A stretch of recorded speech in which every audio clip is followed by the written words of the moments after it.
건강에 그나마 덜 나쁜 순서를 말씀드리겠습니다. 1위 커피, 2위 커피, 3위 커피. 이 순서로 마시면 됩니다만 커피의 세계에서 탈출하시는 것을 0순위로 추천해 드립니다.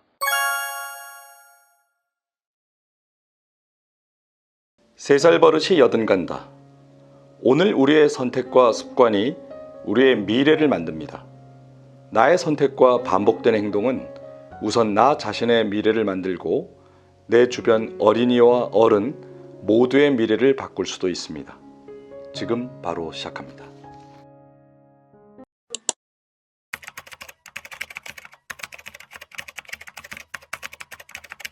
오늘 소개할 책은 완전 배출입니다. 저자인 조승우 한약사는 은행에서 첫 사회생활을 시작했습니다.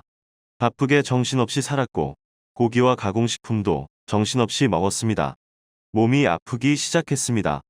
177cm, 62kg에서 80kg으로 몸이 불어났고 심장이 막히는 관상동맥 질환을 앓기 시작했습니다. 병원을 찾았고 약을 먹었지만 소용없었습니다. 이유를 알고 싶어 약대 한약학과에 진학, 몸과 질병에 관한 공부를 시작했습니다. 이제 저자의 책 완전 배출을 함께 보시겠습니다. 10장 몸속 쓰레기를 배출할 때 궁금한 질문들. 질문. 커피가 독극물이라고 주장하시는데 그 이유를 알고 싶습니다. 답변. 커피는 쉽게 말해서 커피콩을 태운 다음 뜨거운 물을 섞어 만든 음료수입니다. 여기에서 태운 것이 핵심입니다. 우리가 생명이 있는 것에 불을 가하면 생명이 끝납니다. 그런데 이것을 아예 수처럼 태운다면 어떻게 되겠습니까? 생명 제로가 아니라 마이너스 100이 되는 것입니다. 당신은 태운 과일이나 태운 채소를 드실 수 있겠습니까? 당신은 수처럼 태운 쌀이나 수처럼 태운 고구마를 드실 수 있겠습니까? 그런데 우리는 수처럼 태운 커피를 마시는 어리석은 인간입니다. 태우지 않은 생두에서도 많은 문제가 있습니다. 얼마 전 에티오피아에서 수입한 생두에서 곰팡이 독소이자 발암물질인 오크라톡신 오염 정도가 기준치의 3배가 넘게 발견되어 170여 톤을 반송 조치했다는 기사도 나왔는데요. 오래전부터 탄 음식은 그것이 무엇이든 발암물질 1호였고 지금도 그렇습니다. 발암물질이든 아니든 씹을 수도 없고 식도로 넘길 수조차 없습니다. 굳이 성분을 따지자면 흥분제인 카페인이 큰 문제지만 콩을 로스팅하고 압축하고 그라인더로 가는 과정에서 수천 가지 화학물질들이 발생합니다. 저도 한때 돈을 벌려고 커피 사업을 했지만 커피를 연구한 화학자들도 절대 커피를 마시지 않게 됩니다. 더 큰 문제는 믹스커피입니다. 대한민국 최고의 발명품으로 꼽히는 믹스커피는 커피 플러스 설탕 플러스 경화유 등을 섞어서 만든 것입니다. 커피와 설탕도 문제지만 경화유는 더 큰 문제입니다. 몸에 들어가면 악마로 변한다는 트랜스 지방 경화유입니다. 인류가 700만 년 진화하면서 한 번도 섭취해본 적이 없는 화학물질이자 지방 덩어리입니다. 입에서는 달달하게 마약처럼 스며들다가 나중에 비만과 질병으로 그 정체를 드러내고야 맙니다. 카페인이 각성제이긴 하지만 몸에 나쁘다는 사실이 알려지자 디카페인 커피가 출시되기 시작합니다. 무엇이든 원형에서 변형되면 될수록 더 나쁜 법입니다.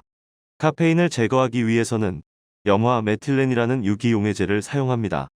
이것은 페인트나 매니큐어를 지울 때 쓰이기도 하는 독성 물질입니다.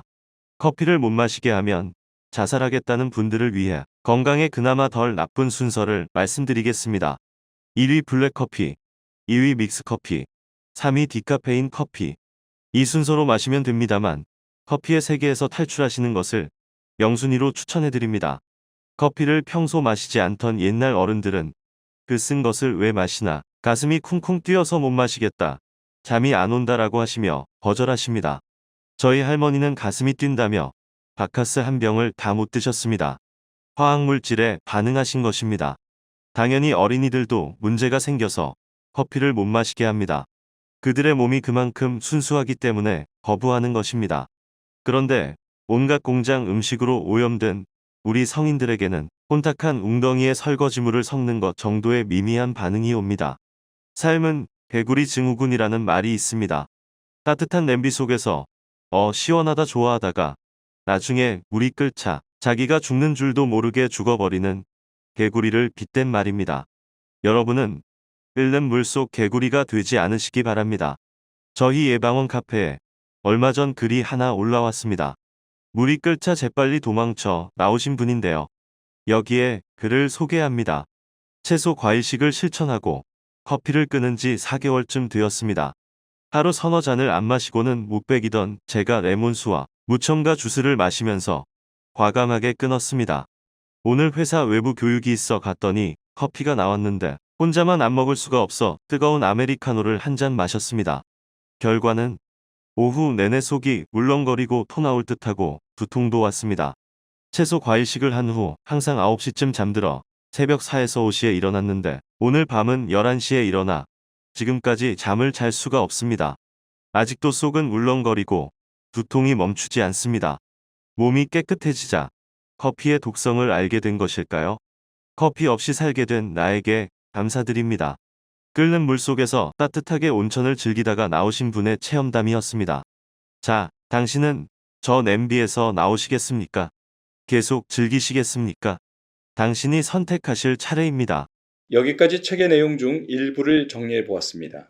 본 영상에는 담지 못한 좋은 내용이 책 속에는 참 많이 들어 있습니다. 부디 여러분은 책을 직접 구해서 한번 꼭 읽어보시길 추천드립니다. 오늘 영상을 보면서 어떤 생각이 드셨나요? 댓글을 작성해 주시면 앞으로 더 나은 영상을 만드는데 참고하겠습니다. 오늘 영상이 도움이 되었다면 구독, 좋아요, 알림 설정 부탁드립니다. 어린이와 어른, 우리 모두의 건강과 안전을 위해 계속 노력하겠습니다.